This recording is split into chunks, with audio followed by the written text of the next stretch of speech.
In a recent article, the chief economist for Zillow came out and said that interest rates could hit as high as 8.4% in September.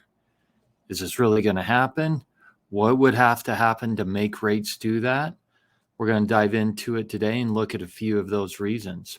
My name's Miles Pitcher. I'm the owner of Superior Lending. I've been in the business for I'm coming on my 22nd year in the business. Could you do me a favor real quick though? Hit the like button on this video. Helps me a ton, so I appreciate that.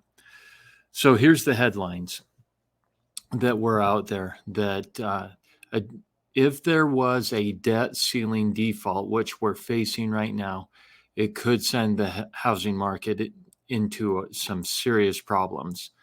And that is true.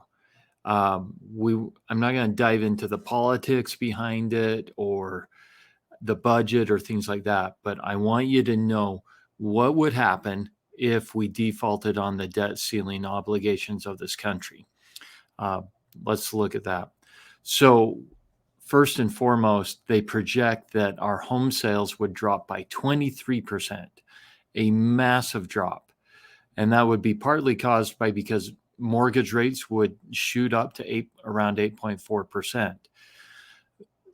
A lot of our rates are based on the yields of our bonds and the backing of a lot of the treasury bills. These have never been defaulted on. They are like earthquake proof types of instruments, but a default by our government on these would just totally destroy that and send shock waves. That could truly push our rates to 8% or higher. Somehow Moody's or some economists have figured out that's kind of where the number could go to, but it could be really devastating if that happened. Our unemployment rate would also jump up.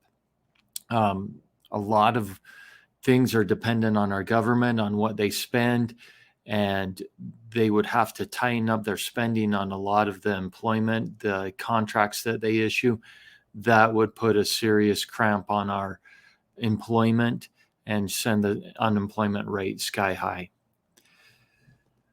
So hopefully this doesn't happen, but I'm curious if you have any thoughts on it. What do you think is going to happen? I personally believe we're at a tipping point where rates are either going to improve if we get the debt ceiling issues resolved, or if we default, rates could get worse on us. Let me know in the comments what you think. My team's always here to help you. Have a great day. Thanks.